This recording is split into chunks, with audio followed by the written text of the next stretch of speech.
뾰로롱 안녕하십니까. 아유 오늘도 정말 오래오래 이 시간을 기다려주신 우리 가족 여러분들 너무너무 감사하고요. 빨리 와주십시오. 자, 진실 추적자 사건 마냥 시작합니다. 미국 엘라베마주 오펠리카 경찰이 미성년자 성매매 혐의로 남성 11명을 체포하고 신상을 저렇게 다 공개해버렸습니다. 마침 한인 2사람이 포함됐더라고요. 이승윤, 이기상 얼굴 다 공개가 됐습니다. 자, 고 김하늘 양을 잔혹하게 살해한 40대 교사 명 씨의 신상을 사건 발생 2주가 지나도록 꽁꽁 싸매고 있는 대한민국. 그야말로 세계 최고의 인권 선진국이 아닐 수 없습니다. 자랑스러우시죠? 그렇죠?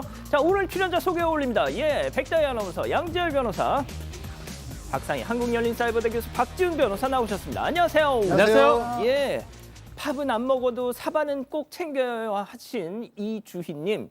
자, 시키지도 않은 짜장면이 5배송 됐습니다. 전화해서 가져가라고 했더니 저보고 치우래요. 1만 원짜리 쿠폰 준다고. 참나 하신 김진선님.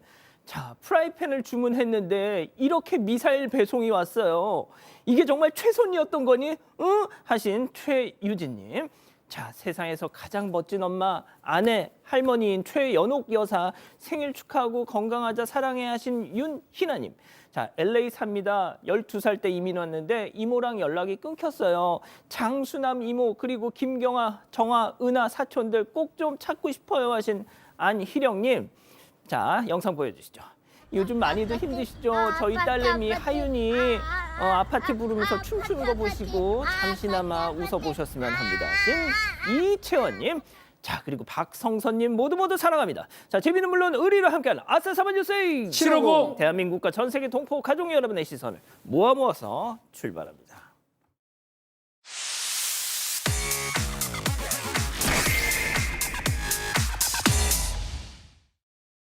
자, 첫 번째 가보죠. 총상에 의한 과다 출혈입니다.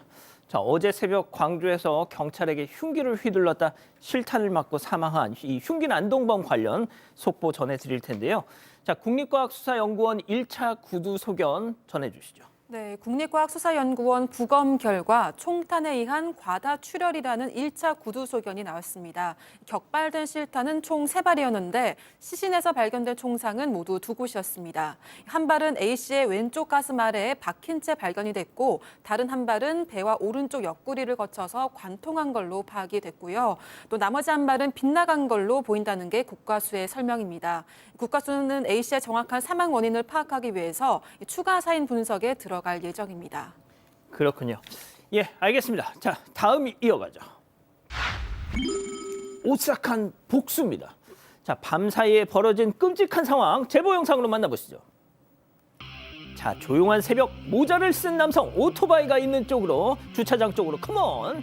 자, 그런데 말이죠. 계단 위쪽을 한번 이렇게 싹 보더니 안쪽에 세워진 오토바이에 접근하더니 몸을 푹 숙이고 대체 뭘 하나 봤는데 자, 바로 그때 시퍼런 냉각수가 콸콸콸콸 라디에이터를 잔뜩 망가뜨려 버렸다는 겁니다. 아하, 오토바이 도둑놈인 줄 알았더니 오토바이 훼손범. 그러게요. 일단 지금 보시는 영상 2023년 8월에 벌어진 사건인 겁니다. 제보자분이 근무하는 지하 주차장에 오토바이를 세워뒀던 건데 지금 오토바이가 한 10대가량이 있지 않습니까? 그중에 딱 2대 제보자 것만 골라서 라디에이터를 손상을 시킨 겁니다. 하나는 냉각수가 흘러나올 정도였고 수리비만 2대가 370만 원가량이 나왔다고 합니다. 이게 현장에서 식칼이 발견되긴 했는데 지문은 아무것도 없어서 범행적으로 인정은 안 됐는데 이 경찰에 신고하면서 범인을 잡고 봤더니 한 달 전에 제보자와 중고로 오토바이 거래를 했던 사람이었습니다. 그러니까 제보자 설명은 이런 거예요. 그렇게 오토바이를 팔고 나서 한 달 정도 있다가 그 연료 기억에 이상이 있다라고 구매자로부터 연락이 왔답니다. 그래서 제보자는 그렇습니까 하면 그러면 중고 물품으로 그 교환하시게 20만 원 정도로 저희가 추가로 지급하겠습니다라고 얘기를 했는데 이거 물건 바꾸는데 공임이 필요하지 않냐 그래서 50만 원을 달라 이렇게 실랑이가 벌어졌다라는 거예요.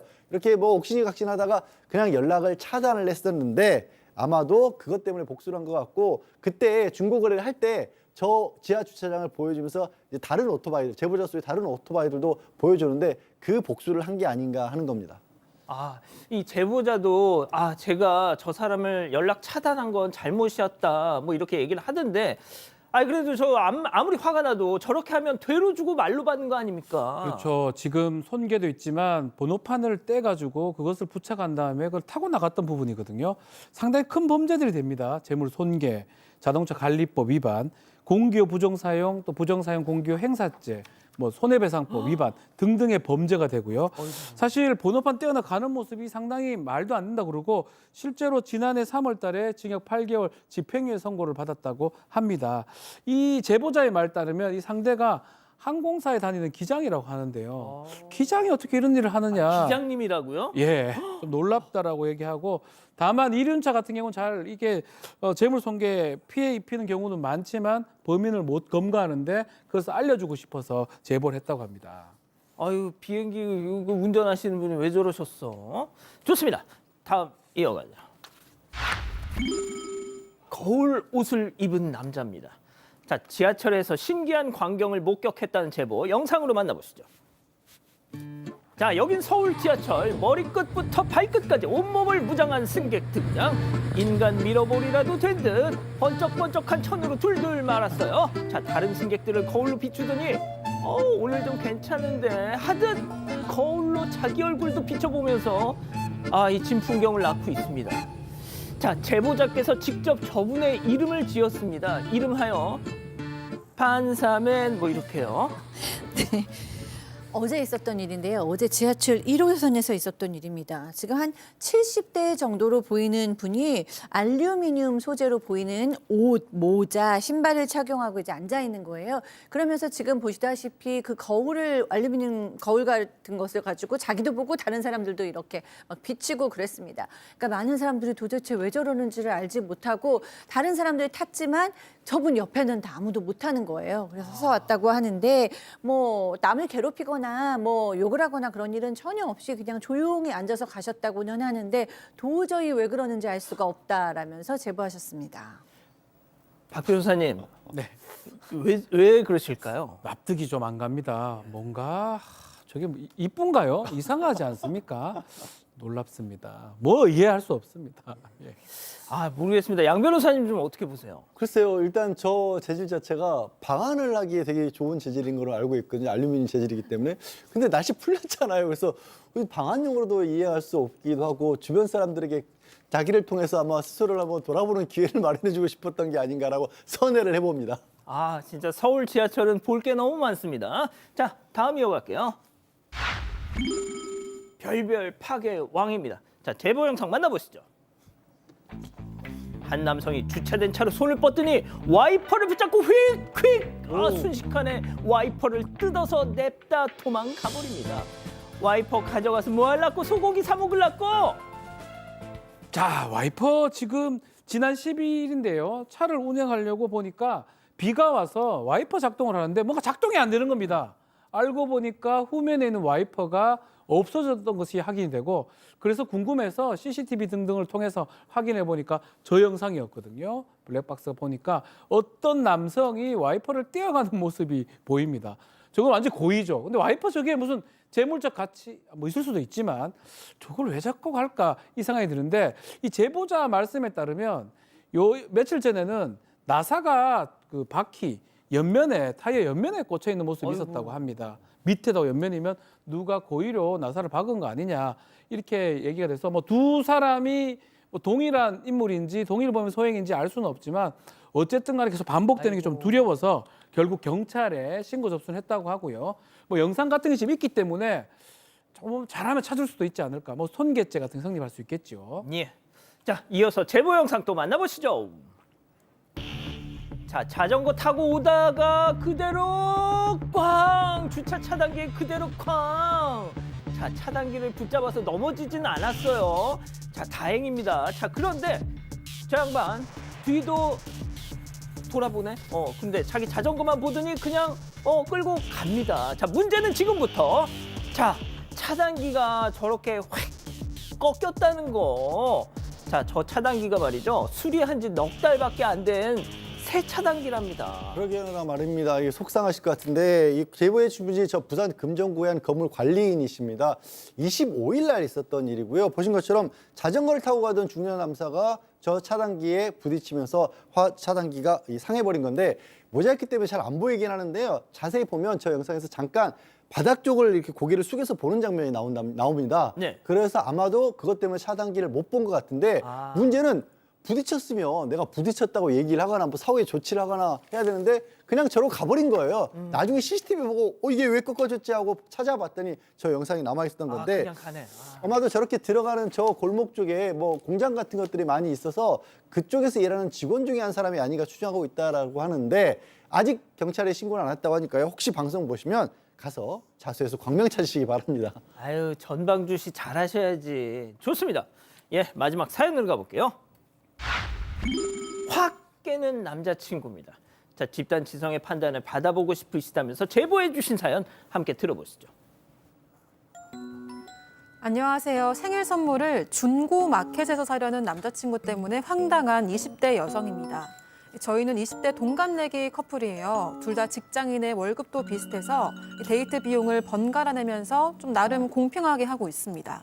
평소에 돈을 많이 쓰지는 않지만 생일만큼은 제대로 챙겨주기로 약속했는데요. 받고 싶은 선물을 미리 얘기해주고 비용도 50만 원 정도로 맞추기로 했어요. 남자친구 생일은 사귀고 얼마 안 있다가 있었는데요. 음악 듣는 걸 좋아해서 50만 원이 조금 넘는 헤드폰을 선물했고 남자친구가 좋아했습니다. 이후 얼마 뒤에 제 생일에는 평소에 갖고 싶었던 50만 원대 드라이기를 선물 받고 싶다고 했고 흔쾌히 사주겠다고 했는데요. 그런데 최근 데이트를 하는데 남자친구가 중고 마켓 앱에서 받고 싶다고 했던 드라이기 브랜드를 검색해서 보고 있었습니다. 중고로 선물하는 사람이 어디 있냐고 따지니까 남자친구는 미개봉이나 새 상품으로 찾고 있는데 대체 뭐가 문제냐? 굳이 가게에서 비싸게 사는 게 맞냐? 이러면서 기분 나쁜 티를 내더라고요. 선물 받는 사람의 기분을 생각해야 한다고 생각하고 적어도 들키지 않아야 되는 거 아닌가요? 게다가 많아봤자 몇만 원 차인데 그 돈 아끼겠다고 중고 마켓에서 찾아본 남자친구가 찌질해 보이기까지 합니다. 제 생각이 틀린 건가요? 자, 기다리고 기다리셨던 부처 핸즈업타임 유튜브 JTBC 뉴스 채널 사건 반장 독립 채널에서 7천여 분의 우리 가족 여러분들 함께하고 계신데요. 채팅창에 OX로 함께 참여해 보시죠. 먼저 사연자 여친입니다. 야, 양지열 너 바보야? 등가 교환의 법칙도 몰라. 50만 원에 맞추기로 해서 내가 53만 원 주고 정품 사성전자 블루투스 헤드폰 사줬잖아. 그러니까 너도 50만 원대 정품 더이슨 드라이기 사주면 되는 거야. 이게 어렵니? 야, 여친한테 중고 선물 주면서 돈 남겨 먹으려고 하는 남친 진짜 구질구질하다 얘. 동그라미. 아니에요. 더 들어보셔야 됩니다. 자, 다음 남자친구입니다. 야, 백다해. 말 함부로 하지 마 너. 뭐 구질구질? 말이 좋아 중고마켓이지. 이거 미개봉 상품이라잖아. 미개봉 몰라 안 뜯은 거. 야, 이것도 더 있으니야. 너가 갖고 싶다고 막 노래 부르던 그거. 그리고 돈 남으면 그걸로 너랑 좋은 데 가서 생일날 저녁 먹으려 했다. 왜? 떱냐? 떫어? 아유, 진짜 허영심하고는 X입니다. 박 변호사님. 뭐 말할 필요가 있습니까? 사회생활을 앞으로 좀 못할 가능성이 매우 높습니다. 가격이 이렇게 좋은 거는 가격을 붙이는 거고요. 가격이 약하잖아요. 선물을 가격을 떼고 해야 됩니다. 중고를 주다니요. 아, 미개봉. 미개봉도 중고 아닙니까? 걸리지를 말든가. 어디서 이런 행패라고 제가 말씀 못 드리지만 어처구니 행동을 없는 행동을 한 나는 내 겁니까? 아내에게 새 것만 줬다. 당연한 거 아닙니까? 아, 진짜. 달리 보인다. 좀. 네. 예. 자, 교수님. 네, 그 선물이라는 거는 딱 물건만 얘기하는 건 아니죠. 선물에는 마음이 들어가야 되고 분위기도 들어가야 되고 배려도 들어가야 되는데 여자친구의 생일인데 이제 물건만 딱 사주려고 했다는 미개봉이기는 해도 그럼 게다가 20대에 데이트하는 연인인데 로맨틱한 느낌도 하나도 없고 이거는 좀 너무 즐겁지도 않고 행복하지도 않고 여자친구 쪽에서는 굉장히 좀 서운하고 기분도 좀 상했을 것 같습니다. 아니, 또 어떤 분들은 지금 제가 채팅창 잠깐 봤는데 얼마나 알뜰해 이러시는데요. 그러니까 뭐 솔직히 뭐 저도 저희 남편이 그렇게 하면 괜찮아요. 왜냐하면 그 돈이 내 돈이고 뭐 물건 필요한 물건을 어차피 경제 쓸 수- 공동체니까. 뭐 경제 공동체고 뭐 어차피 뭐 예, 필요한 거 서로 알고 있고 이러니까 이해는 되고 현실적이고 어떻게 보면 실현적이게 볼 수도 있는데 20대 연인이기도 하고 내 여자친구는 정말 포장도 예쁘게 하고 정성을 다해서 막 카드도 써서 줬을 것 같아요. 그런 여자친구의 마음을 너무 몰라주었다. 자, 양 변호사님. 그래요. 박 수장님 말 맞다나 결혼한 이후면 저렇게 한 걸 칭찬해야죠. 어이구 우리 남편 장하다. 하지만 지금은 사실은 한편 낭비잖아요. 어찌 보면. 그런데 연인이 초기에 하는 낭비마저도 없어지면 너무 삭막해지는 거 아니겠습니까? 저 때는 낭비인 줄 알면서 뻔히 우리 형편에 이거 써도 되나 안 되나 고민하면서도 조금 과하기도 하는 거 사귄 지 얼마 안 되셨다면서요. 그래서 요즘 젊은 친구들이 저렇게 가격까지 맞춰가면서 선물 주고받는 게 저로서는 사실 좀 못마땅하긴 해요. 저는 사실 여자친구한테 훨씬 더 제가 비싼 거 해줬거든요. 그러지, 예. 그 전 여친이 지금 사모님인가요? 아, 묵비권 행사하겠습니다. 예, 그러지는 예. 못할 망정 세상에 몇만 원을 깎으려고 아직은 아니죠. 예. 그렇군요. 자, 백다희 아나운서. 나라면 저런 남자랑 헤어진다. 그래도 더 만난다. 전 헤어질 것 같고요. 이런 얄팍하고 알량한 계산이 정말 별로인 것 같고. 그런데 앞서 네. 그랬잖아요. 그 돈 아껴서 너랑 그날 밥 먹으려고 했다. 진짜 별로인 것 같아요. 네. 아니, 그리고 진짜 선물은 이런 모습을 알게 된 게 정말 선물이 아닐까. 그래서 정말 결혼만큼은 다른 분이랑 하시면 좋겠습니다. 이거를 발견한 게 선물이다. 네, 이걸 발견한 선물이다. 네.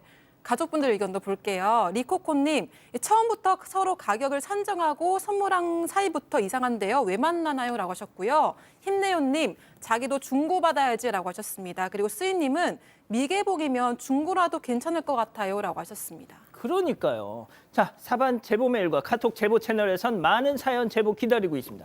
반장픽 정리하고요. 첫 번째 사건 이어갑니다.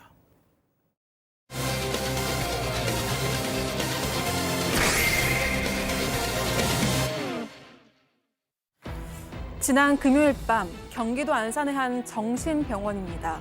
뭔가 다급한 일이 생긴 듯 한 남성이 도움을 청하자 직원들이 병실로 달려가는데요. 그리고 잠시 후 짙은색 상의를 입은 젊은 남성이 직원들 손에 끌려 나오고 곧이어 얼굴이 피투성이가 된 할아버지가 휠체어를 타고 나옵니다. 대체 이 병원에서 무슨 일이 벌어진 걸까요? 자, 경기도 안산의 한 정신병원에서 벌어진 정말 기가 막힌 사건입니다. 80대 고령의 아버지가 그 병원에 입원해 계셨는데 난데없이 그 같은 병실에 있던 30대 남성, 뭐 거의 손주뻘이죠. 무차별 폭행을 당했다는 제보네요. 네, 그렇습니다. 이 80대 아버님이 알코올성 치매가 있으셔서 2016년 8월부터 좀 치료를 받으셨다고 합니다. 하지만 또 병원 치료를 통해서 증세도 많이 좋아지고 있고 했던 상황이었는데 그 다인실이었어요. 5인실이었는데 그 안에 이제 아버님이 주무실 때가 돼서 약 드시고 주무실 때가 돼서 벽을 이렇게 습관처럼 툭툭 몇 번 쳤답니다. 근데 맞은편에 있던 30대 남성이 뭔가 불편한 듯이 뭐라고 얘기를 하는 것 같아서 바로 그만뒀다라는 거예요. 그런데 거기서 그친 게 아니라 갑자기 이 남성이 달려들면서 무차별하게 폭행을 하기 시작했는데 계속 얼마나 급하게 또 강력하게 폭행을 했는지 직원들이 바로 달려들어서 떼어내는데도 불구하고 뭐 이미 아버님 얼굴은 피투성이로 변해 있었다라고 합니다. 자, 병실 벽면을 그냥 이렇게 두 손가락으로 톡톡톡 이렇게 몇 번 치셨대요. 자, 그랬더니 같은 방에 있던 30대 남성이 이종격투기 보시면 파인딩 뭡니까? 파운딩이라고 하지 않습니까? 위에 올라타서 이렇게 주먹으로 치는 그야말로 눈 깜짝할 사이에 그런 상황이 벌어졌다는 건데요. 체크포인트 짚어보죠. 자, 너무 억울해. 자, 제보자 따님과 피해 당사자인 80대 아버님의 얘기 이어서 들어보시죠. 트라우마가 생기셔가지고 이렇게 제가 뭐 얼굴 눈물 닦아드리고 뭐 이렇게 손이 옆에만 가면 막 움찔움찔 놀라세요. 반사적으로. 가해자가 막 달려와서 때리는 그 장면이 생생하시대요. 벽을 손가락으로 이렇게 몇 번 쳤어요. 예, 이 정도였거든. 그래서 딱 수도 보고 뛰고서나 이러고 뛰우더니 뭐 아무것도 쥐고 안 오고 와서 주먹으로 그냥 무조건 요거면서 패대더라고. 눈을 뚜덜 못해갖고 감고 있었어요. 아유, 너무 억울해서 나는 무차별하게 이렇게 이 나이도 젊은 너무 억울해 너무 억울해. 자, 병실 안에는 CCTV가 없어서 지금 보신 이 복도 CCTV 영상만 지금 보실 수가 있는데요. 정말 일방적으로 구타를 당하셨습니다. 자, 뭐 얼굴 사진을 저희가 워낙 피투성이어서 저희가 뭐 최대한 저렇게 좀 모자이크를 쳤는데 도대체 왜? 네, 일단 정신병원에서 1차로 응급처치를 받았고요. 다른 병원 응급실로 가려는데 받아주는 병원이 없어서 한참 동안 애를 먹었다고 합니다. 결국 보호자가 직접 모시고 병원으로 밀고 들어가야만 했는데 이런 과정도 너무 답답하고 속상했다고 전했습니다. 당시 아버지 얼굴이 두세 배로 크게 부어 있었고 눈도 제대로 못 뜬 상태였습니다. 또 피투성이에 멍까지 들어서요. 처음에는 이 머리 쪽, 뇌를 크게 다치셨을까 봐 너무나도 가슴을 졸였다고 하고요. 다행히 뇌에는 문제가 없다고 해서 천만다행이었다고 합니다. 하지만 정수리 부분에 무려 5cm가량의 길고 깊은 상처가 났는데요. 그래서 어떻게 맨주먹으로 이런 상처가 날 수 있지 하고 정말 의아했다고 합니다. 또 눈 부위도 심하게 맞아서요. 양쪽 눈 모두에 안화골절이 생겼습니다. 하지만 워낙 나이가 많으셔서 안화골절에 대한 수술 여부는 조금 더 지켜봐야 되는 상황이라고 하고요. 그 밖에도 눈썹과 이마 주위가 3cm 정도 찢어졌고 손으로 막으면서 손가락도 골절되고 찢어지는 등 전치 5주 진단을 받았습니다. 야, 이 사진 보니까 이 정수리 쪽이 정말 이렇게 푹 파였네요. 아니, 도대체 교수님 병원에서 이게 무슨 날벼락이에요? 네, 그러니까요. 지금 이제 제작진이 경찰 측의 이야기를 들어본 결과 그 가해자가 왜 그랬냐라고 했더니 그 소리가 시끄러웠고 그래서 이제 화가 났다라고 얘기를 했다고 해요. 이 사람이 조현병으로 입원한 지는 한 2년 됐는데 이 교수님, 네. 벽을 쳐서라고 지금 표현이 되는데 네. 앞서 들으신 것처럼 이거 벽을 굳이 표현하자면 두드린 거잖아요. 이제 톡톡. 네. 근데 이제 그거하고 연결해서 제가 조금 설명드리고 싶은 건 이 남성이 왜 상태가 어땠냐라고 피해자의 가족이 물어보니까 이 남성이 며칠 동안 잠을 못 자서 각성 상태였고 그다음에 의료진한테 기분이 좋다라고 얘기를 했었다는 거예요. 이거는 정말로 컨디션이 좋다, 뭐 행복하다 이 얘기가 아니죠. 그러니까 굉장히 좀 조증적인 증상이 있다는 거죠. 그러니까 잠을 며칠 동안 안 자는 각성 상태에 있으니까 그러니까 비정상적으로 보양돼 있고 고조돼 있다라는 건데 이렇게 각성 상태가 되면은 별거 아닌 자극에도 불안해지고 화가 나고 공격성이 생길 수가 있거든요. 그러니까 그냥 톡톡톡 친 거는 보통 사람들한테는 사실은 전혀 문제가 되지 않는데 조현병에다가 조증 상태에 있기 때문에 더 큰 자극으로 좀 다가왔을 가능성이 있다라고 생각합니다. 예. 박 변호사님. 예.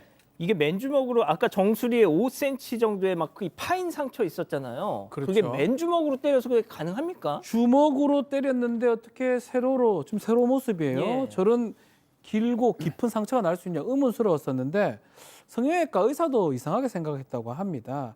알고 보니까 가해자가 플라스틱 컵으로도 때렸다고 경찰에 진술했다고 아이고. 하고요. 그래서 평소에 침대 옆에 페트병, 물컵, 양치컵이 있었는데 남성이 폭행할 때 그중에 하나를 잡아서 집어서 때린 거 아니냐 추측되는 상황입니다. 뭐 그럼에도 불구하고 이렇게 세게 맞았는데 뭐 실명이 안 되고 머리만 이렇게 된 거는 다행이다 생각했다고 하고요. 제명이 특수상해로 변경되고 조만간 검찰에 송치할 예정이라고 합니다. 자, 일단 뭐 처벌은 뭐 차치하고 치료비, 수술비 이게 지금 가해자 쪽이랑 뭐 연락이 돼야 받든지 말든지 할 텐데 연락도 잘 안 된다고요. 일단 병원 측에서 가해자 측하고 연락을 해보고 있는데 보호자가 그냥 연락을 피해가고 있어서 병원에서 할 수가 없다, 할 수 있는 조치가 없다라는 겁니다. 그나마도 뭐 적극적으로 도와주는 것 같이 느껴지지 않고요. 제보자 입장에서는 그냥 경찰 수사에 협조한다 이런 정도라고 하는데 문제가 거기 이제 뭐 가해 남성의 사촌 형이라고 하는 사람이 연락을 해오긴 했는데 그냥 뭐 치료비를 내겠다 이런 것도 아니고 그냥 책임감 있게 뭘 연락을 한 건 아니고 예의상 또 도덕적으로 그냥 미안해서 연락한 정도다라는 거예요. 문제가 이 정신병원에 계속해서 입원해 있는 사람이지만 또 성인이지 않습니까? 예. 그러다 보니까 뭐 보호자에게 누가 어떻게 뭐 상황을 뭐 민사소송한다거나 이러기도 좀 모호한 상황이긴 하거든요. 다만 이제 지금 바로 급하게 바로는 안 되더라도 이 남성이 특수상해로 재판을 받게 되면요. 그 과정에서 재판 과정에서 형사 배상 명령 같은 걸 통해서 치료비라든가 이 부분에 대한 어떤 배상을 받지 않으면 더 중하게 처벌을 받을 수 있고 처벌 여부를 떠나서 아예 민사소송의 역할을 형사재판부에서 대신 해줍니다. 이 정도를 이렇게 지급을 하라라고. 그러니까 좀 시간은 걸리겠지만 너무 걱정은 크게 하지 않으셔도 될 것 같습니다. 자, 그런데 말이죠. 그 가해자 30대 남성 최근 어떻게 지내고 있는지를 우연히 듣게 되셨대요. 제보자께서 깜짝 놀라셨답니다. 들어보시죠.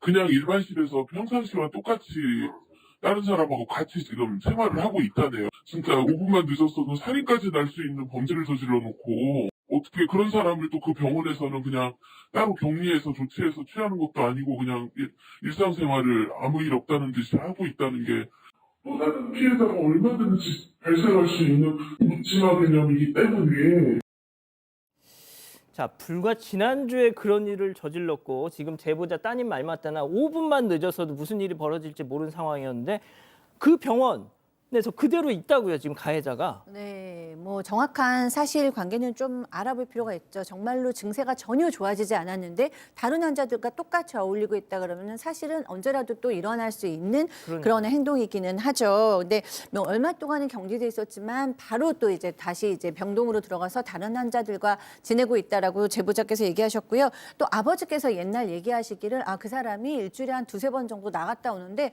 나갈 때마다 이렇게 과자를 사가지고 막 나눠주기도 해. 뭐 이렇게 얘기도 하셨고 그 가해 남성의 형이라는 사람으로부터 들은 얘기는 여기 병원에서 뭐 외출을 마음대로 좀 동네는 할 수 있다. 그래서 마트도 갈 수 있고 근처는 좀 혼자서 나갈 수 있다라는 얘기도 들었다고 합니다. 그렇다면 정말로 이거 위험한 거 아니냐라고 얘기를 하셨고요. 그래서 가족들은 병원 측을 상대로 업무상 과실치상으로 고소를 했습니다. 곧 가족 가해 남성과 병원이 다 수사 들어갈 예정입니다. 자, 오늘 퇴원하셨다고요. 네, 맞습니다. 지금 입원한 병원도 가족들이 밀고 들어와서 겨우 치료를 받을 수가 있었잖아요. 그런데 이 병원에서도 안화골절 수술을 받지 않는 이상 더 길게 있을 수가 없어서 오늘 퇴원을 했다고 합니다. 이 안화골절은 아까 말씀드린 대로 고령인 점을 감안해서 일단 수술 없이 상태를 좀 지켜보기로 했다고 하고요. 그리고 아버님은 일단 따님이 사는 곳 근처에 있는 요양병원에 모시기로 했다고 합니다. 정 어르신께서 앞서 정신병원에 9년 정도 계셨는데 이번에 이 사건이 있고 나서 가해자가 그 병원에 그대로 있잖아요. 그러니까 거기도 못 가시고 또 지금 뭐 계속 어찌어찌 하다가 겨우겨우 지금 따님 계시는 근처 요양병원으로 잠시 모셨다는 겁니다. 자, 첫 번째 사건 정리하고요. 두 번째 사건 이어갑니다.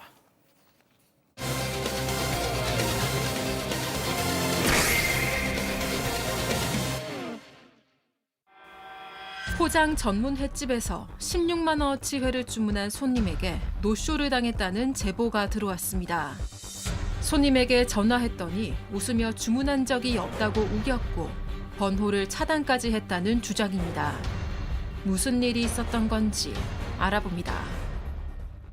자, 간만에 노쇼 사건입니다. 20년째 횟집을 운영하는 50대 사장님이 제보를 주신 건데 지난 토요일 저녁 한 남성한테 예약 주문 전화가 걸려왔답니다. 먼저 그 통화 내용부터 들어보시죠. 예, 여기서 전화로 주문하고 포장하러 가도 되나요? 방어 대자 하나 하고요. 대방어 돼요? 광어, 연어, 중자 하나 해가지고 이렇게 오시요. 한 6시 반에 픽업 가도 될까요? 알겠습니다.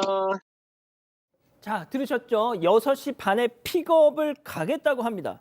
자, 그런데 손님이 오기까지 1시간 딱 남았어. 그럼 바로 잡아가지고 탁탁탁 해야죠. 네, 맞습니다. 제보자는 일단 경기도 구리시에서 이 포장 전문 횟집을 운영을 하고 있습니다. 지난 22일 오후 5시 반쯤에 한 남성이 전화 주문을 했는데요. 이 대방어와 광어, 연어 중자로 포장 주문을 했고 6시 반에 찾으러 온다고 했습니다. 이 방어 대자 9만 원, 광어, 연어 중자 6만 8천 원을 적고 손님의 전화번호도 쪽지에 적었다고 합니다. 통화를 마친 후에는 직원이 횟집 밖에 있는 수조로 가서 횟감을 가져왔다고 하는데요. 그리고 손님은 예약 전화를 마치면서도 곧 찾아가겠다 이렇게 확인도 했었다고 합니다. 자, 이 방어 감별사 우리 박 변호사님. 좋아합니다. 예, 매일 새벽마다 동해안과 서해안에서 올라온 활어를 잡아서 두툼하게 착착착착착 쳐서 그 밑반찬까지 탁 해가지고 그냥 포장 완료 하셨어. 그렇죠. 자, 그런데 자, 그 사진 좀 보여주세요. 아이고, 아야. 야야야. 저기 이제 방어도 있고요. 지금 뭐 연어 이미 연어죠 이거. 연어도 지금 보이는 상황이고 때깔이 싱싱합니다. 뭐 방어는 주문을 하면 예. 그냥 통째로 줄 수가 없어요. 왜요? 썰어줘야죠. 아, 통째로 먹을 수 있습니까? 연어? 통째로 못 먹습니다. 뭐 다른 것도 통째로 먹을 수 없잖아요. 물론 인스턴트 식품은 통째로 줄 수 있는 거지만 이건 불가능한 거거든요. 그래서 방어, 광어, 연어 다 썰어뒀고요. 또 횟집에 가면 밑반찬도 있지 않습니까? 뭐 초장이라든지 조개탕 이런 것, 김 다 마련해놨는데 6시 30분에 오기로 한 손님이 나타나지 않았고 그래서 문자를 보냅니다. 예. 좀 늦어지는 거나 생각했는데 10분 후에 문자를 또 보내니까 일이 생겨서 못 갈 것 같습니다. 라는 6시 문자를 42분. 받았다고 합니다. 10분 딱 지나서. 무슨 소리냐? 준비 다 됐다. 지금 문자 주시면 불가능하다. 금액 보내주세요. 새 다 썰어놨다. 이건 제 설명입니다. 예. 그러니까 아니 손님이 단순히 간다고만 한 건데 물건 시키지도 않았는데 라고 또 문자를 보냈다고 아, 아까 해요. 픽업 간다 그랬잖아. 픽업. 어. 네. 그래서 돈 안 보내주면 조치를 취하겠다라고 답장을 했다고 합니다. 자, 손님 말. 아이, 저는 그 횟집에 간다고 했지 회를 안 시켰어요. 이런 주장을 폈다는 겁니다. 자, 16만 원어치 회를 앞서 보신 그 먹음직스러운 회를 주문해 놓고 그런 말을 하니 사장님은 기가 막히고 코가 막히셨던 겁니다. 자, 그래서 바로 또 전화를 걸어서 따지셨대요. 자, 그런데 통화를 하는 내내 그 손님의 반응. 자, 체크 포인트 먼저 짚어보죠. 웃어? 자, 사장님과 그 손님의 통화 내용 직접 들어보시죠. 네, 여보세요? 외상이 목사님이에요. 네, 저 뭐 주문을 안 했는데. 사장님 지금 녹음이 지금 다 돼 있는데 무슨 주문을 6시 반까지 오신다고 해달라고 했었잖아요, 사장님. 아닌데, 그렇게 안 했네. 사장님 녹음이 지금 돼 있는데 왜 거짓말을 할 수는 없잖아요, 사장님. 예, 제가 못 갈 것 같은데. 네. 예, 죄송해요. 일이 생겨 못 갈 것 같습니다. 환불 해주셔야 돼요, 사장님 이거. 죄송합니다. 네. 아니, 죄송한 게 문제가 아니라니까, 사장님. 네, 죄송합니다. 네. 네. 사장님 죄송한 게 문제가 아니라 환불을 해주셔야 한다니까, 사장님. 아니요. 네, 아닙니다. 예, 죄송합니다. 여보세요.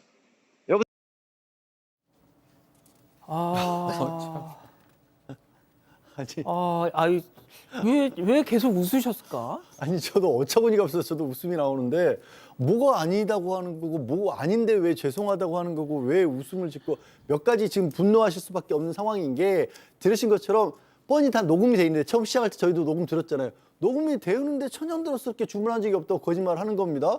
그러고 나서는 이게 나중에는 이제 녹음 다 돼 있다고 하니까 그럼 죄송해요 하는데 또 계속 웃어요. 그러다가 마지막에는 또 자기가 먼저 뚝 끊어버립니다. 계속해서 이쪽에 사장님이 얘기를 하고 있는데 너무 황당하잖아요. 저 매장은 일단 포장 전문이기 때문에 8시에 마감이라서 정리하고 지금 6시 반이 넘었잖아요. 일단 마감을 하고 저 회가 남아 고스란히 있긴 한데 저걸 뭐 본인이 드실 수도 없고 저 기분이 나빠서 지인이나 가족들에게 줄 수도 없고 다른 손님한테 저거 팔 수도 없는 거 아니겠습니까? 없죠. 그래서 그냥 뒀다가 결국 그 다음날 그냥 씁쓸한 마음으로 16만 원어치 버리셨답니다. 아이고, 박 변호사님 그거 버렸대요. 아까 그거. 제가 먹고 싶습니다. 아쉽습니다. 이거 탱탱한 방어, 그러니까. 광어, 연어. 화가 납니다. 예. 자, 저 손님 사장님의 전화번호를 차단까지 했어요. 그냥 통화 중에 뚝 끊은 것뿐만이 아니라 차단을 했어. 자, 그래서 저희 제작진이 그 손님의 연락처를 넘겨받아서 저희 제작진이 직접 걸어봤습니다. 직접 들어보시죠. 저는 결제하고 미리 얘기하고 간 게 아니고, 원래 통상 뭐 다른 그 회하시는 분들한테 물어봤을 때 그렇게 전화로 해서는 뭐 그런 거 아무 문제 없다 뭐 그렇게 얘기를 하시던데요, 그거를. 근데 그러니까 6시 반까지 회를 준비해 달라 그렇게 말씀을 하셨으니까 그 6시 반에 그 회를 준비를 하신 거잖아요, 사장님께서는. 근데 그거를 네. 제가 몰라서 그렇게 됐는지 안 됐는지는 확인받지도 못해가지고. 네. 저는 이 통화 내용을 들으면서도 잘 이해가 안 돼. 네, 이해가 안 되죠.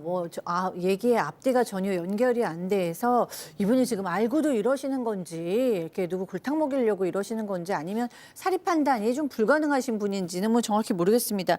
도대체 다른 회 하시는 분들이 누가 전화로 그렇게 해서는 아무 문제 없다. 전화로 이렇게 주문해서 안 가도 아무 문제 없다고 지금 누가 얘기했다는 건데 도대체 어떤 회를 하시는 분이 이런 얘기를 했겠어요. 어쨌든 제보하신 사장님 사장님께서는 시간도 쓰시고 인건비도 쓰시고 결국 음식값도 본인이 다 뭐 이제 껴안게 되셨으니까 너무너무 화가 나셨는데 지금 이 주문한 사람은 그 후로 전화도 없고 연락도 없는 상태라고 합니다. 자, 그 앞서 노쇼 손님 그 말 CG 다시 한 번만 좀 띄워주실래요? 예. 자, 박 변호사님. 예. 아니, 결제하지도 않았는데 회를 왜 준비를 합니까? 저렇게 얘기하잖아요. 뭔 소리입니까 이게? 아니, 갔어. 근데 그때 막 뭘 하고 있어. 그러면 화내요, 아니, 또. 왜 준비를 안 했어? 아이 뭐안 썰어놨습니까? 이거 우리가 통째로 먹어야 됩니까? 이럴 거 아닙니까? 이런 어떤 말도 안 되는 얘기를 한다는 게 좀 납득하기 좀 어렵고요.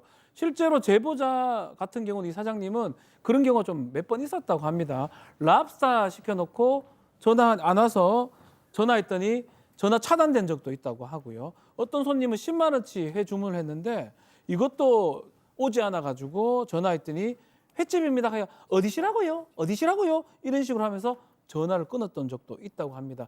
노쇼 자체가 계약 위반이라고 봐야 되겠죠. 손해배상을 할 법적인 의무가 있는 겁니다. 뭐 형사적 책임은 뭐 물리진 않지만 민사적으로 횟값은 좀 물어주라. 제발. 해야 되는 예입니다. 예. 아, 손님 진짜 일 커지기 전에 지금이라도 좀 사장님하고 좀 원만하게 좀 합의를 보셨으면 좋겠네요. 자, 이렇게 정리하고요. 사건 연구소 이어갑니다.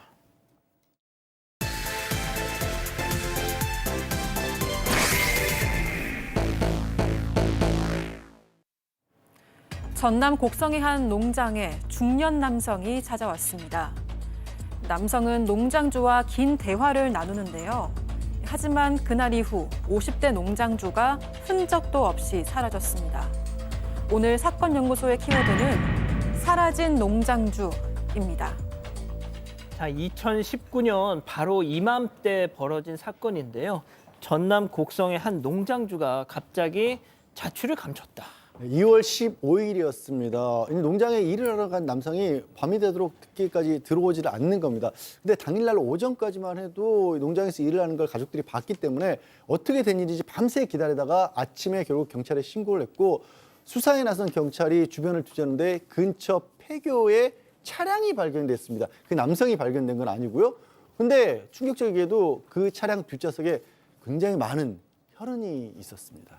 혈흔이라면 범죄 가능성이 커진 건데, 자, 그때 경찰이 수상한 남성을 포착합니다. 네, 맞습니다. 경찰이 통화 내역과 CCTV를 분석하던 중에요. 마지막까지 함께 있었던 한 남성을 찾아냈습니다. 바로 같은 곡성 지역에서 고물상을 운영하던 40대 남성 김 씨였는데 수상한 행적들이 드러나기 시작을 했습니다. 농장주가 실종된 2월 15일 저녁에 김 씨가 현금 인출기에서 농장주의 통장에서 돈을 인출한 사실이 밝혀졌습니다.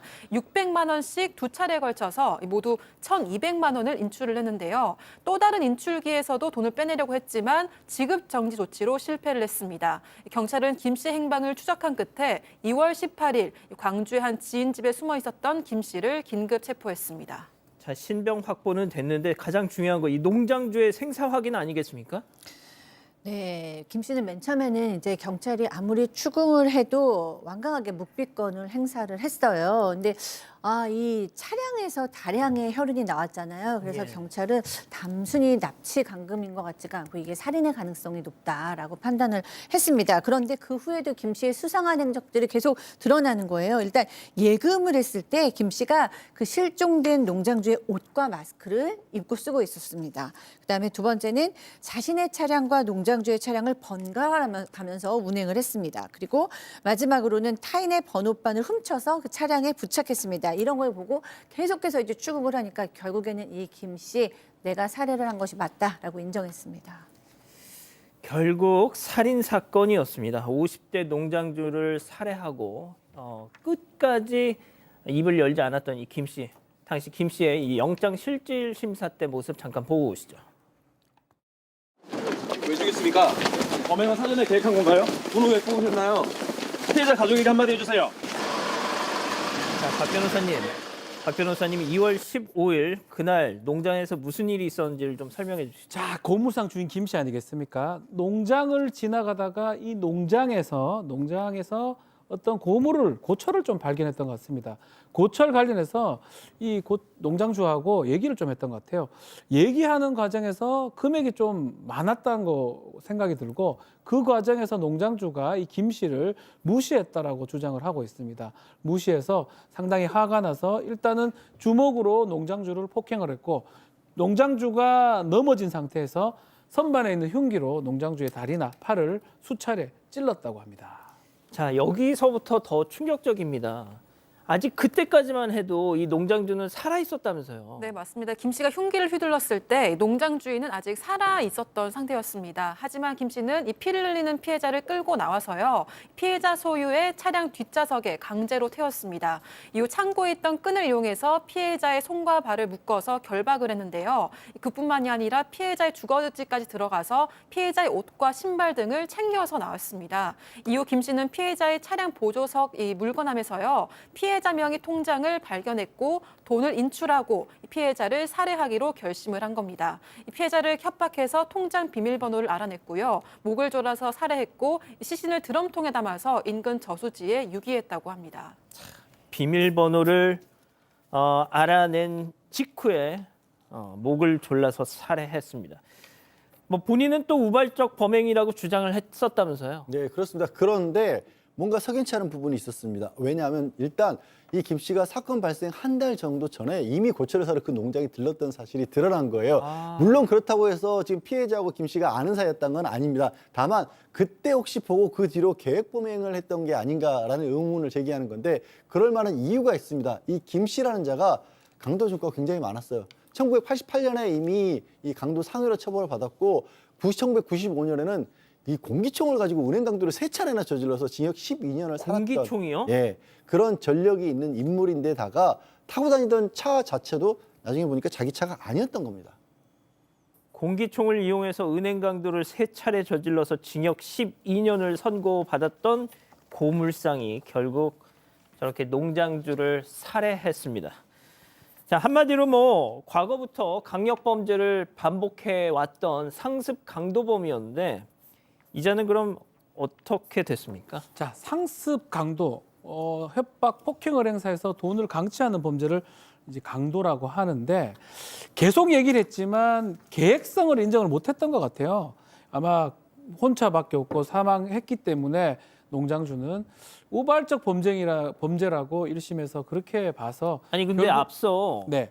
그 뭐 한 달 전인가에 왔었다면서요. 그러니까 그런 부분이 뭐 범행 장소라든지 범행 대상이라든지 그런 것들이 싹 다 특정이 됐으면 계획범죄를 볼 수 있는데 우발적 요소가 있다라고 아마 봤던 것 같습니다. 그래서 징역 35년이 선고됐어요. 만약에 계획범죄였다면 또 이전에 강도 범행이 반복됐지 않습니까? 더 중한형이 선고됐을 건데 징역 35년이 선고되고 20년 위치 추적 장치 부착 명령까지 됐는데 항소를 합니다. 항소에서도 기각돼서 35년이 확정됐습니다. 그렇군요.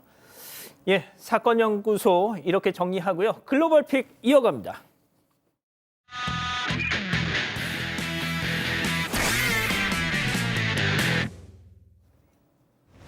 네, 남성이 큰 타이어에 한 발짝 다가가자마자 이렇게 펑펑 터져버립니다. 흰 연기는 물론이고 이 부서진 파편들이 사방으로 흩날리는데요. 저거 왜 터졌어? 네, 잘 보면 타이어에 이렇게 뭔가가 꽂혀 있습니다. 이게 공기를 넣고 있었던 건데요. 근데 이제 타이어가 하도 낡고 오래돼서 그만 터져버렸기 때문이었습니다. 그리고 폭발을 온몸으로 맞은 이 남성 옷을 보면요.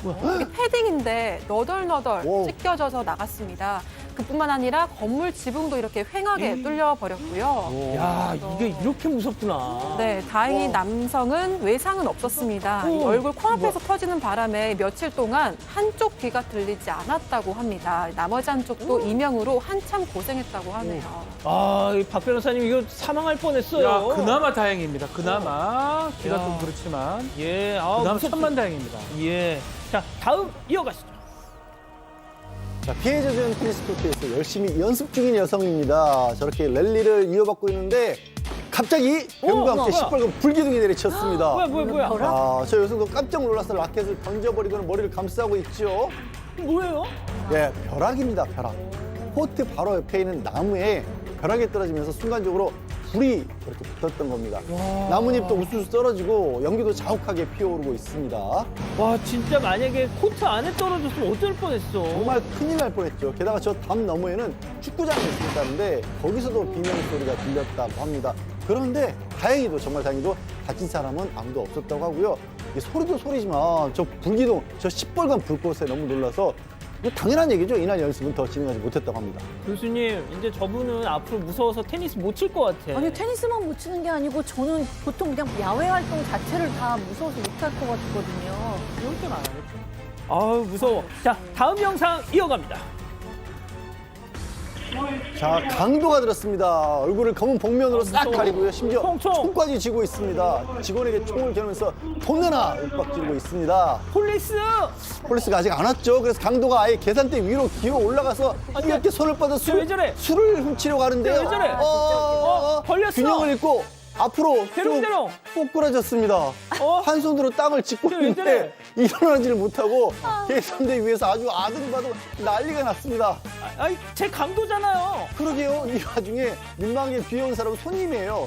손님도 이게 도대체 뭔 상황인지 어리둥절하다가 총을 보고는 곧장 밖으로 달려나가서 신고를 했습니다. 또 강도는 혼자 남겨졌는데 저렇게 계산대 위에 한참을 널려 있었다고 합니다. 그리고 결국 경찰에 딱 붙잡혔죠. 알고 보니 총도 장난감 총이었고 이미 술에 만취해 있었던 상태에서 술을 훔치려고 한 겁니다. 박 변호사님. 아 정말 좀 술 먹고 강도하는 건 아니에요. 강도하라는 건 아니고 그래. 정신 좀 차리세요. 보기는 좀 재밌네요. 그래. 쟤 뭐하니 지금. 자 이어서 이어갑니다. 예.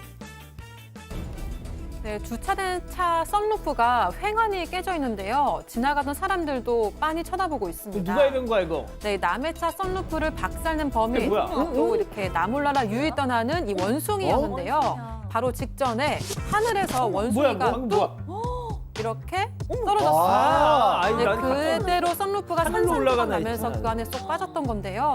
꽤 아팠을 텐데 이 원숭이는 아주 사뿐히 가벼운 발걸음으로 아무 일이 없었다는 듯이 떠나고 있습니다. 민망한가 보다. 네, 원숭이는 바로 옆 건물 옥상에서 뛰어놀다가 차 위로 떨어졌다고 하는데요. 원숭이는 멀쩡해 보이는데 잠깐 주차해놨다가 벼랑간 부서진 차를 본 차주, 이 쓴웃음을 지을 수밖에 없었다고 하네요. 박 변호사님, 예. 원숭이도 나무에서 떨어집니다. 떨어져도 아주 인내성, 참을성이 있습니다. 아파하지 않고 갈 곳을 가는 어떤 원숭이. 우리는 그것을 좀 주목해야 되지 않을까 생각이 듭니다. 주목하겠습니다. 영상 보시죠. 네, 조그만 꼬마가 기차로 성큼성큼 다가가는데요. 안 돼, 안 돼. 이렇게 하는 순간 안 이렇게 돼. 쓰러지고 말았습니다. 이 눈 깜짝할 사이에 벌어진 일인데요.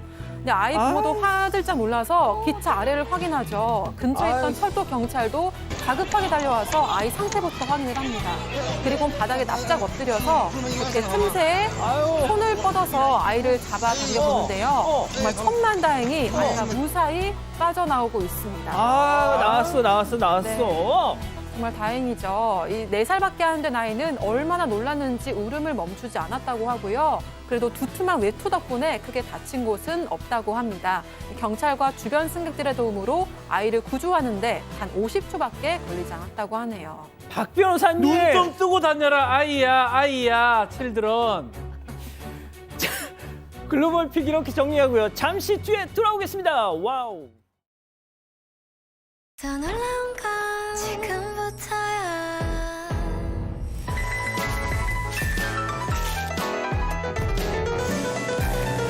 다른 걸 먹기엔 내가 아깝잖아. 치즈인 이유 프라닭 치킨. 감기엔 콜대왕. 뭐해 너? 콧물엔 그린. 기침엔 블루. 오한엔 레드. 증상별로 색다르게 콜대원. 밤에도 쩌반. 미스테리. 구강 고민과 작별할 시간. 양치 후에도 입속에 남아있는 유해균이 다양한 구강 문제의 원인이죠. 양치 후 바로 쓰는 리스테린 토탈 케어로 입속 유해균 99.9% 억제 효과. 입냄새부터 구강 케어까지. 리스테린 토탈 케어. 화이트 펄? 처음 봐요. 예쁜데? 여기까지? 선이 살아난 것 같아. 마데카 프라임 화이트 펄. 하나로 다 돼요. 예, 사랑하는 사건 반장 가족 여러분 따뜻한 밤 보내시고요. 저희는 내일도 사반 750 저녁 7시 50분에 다시 옵니다. 안녕히 계십시오.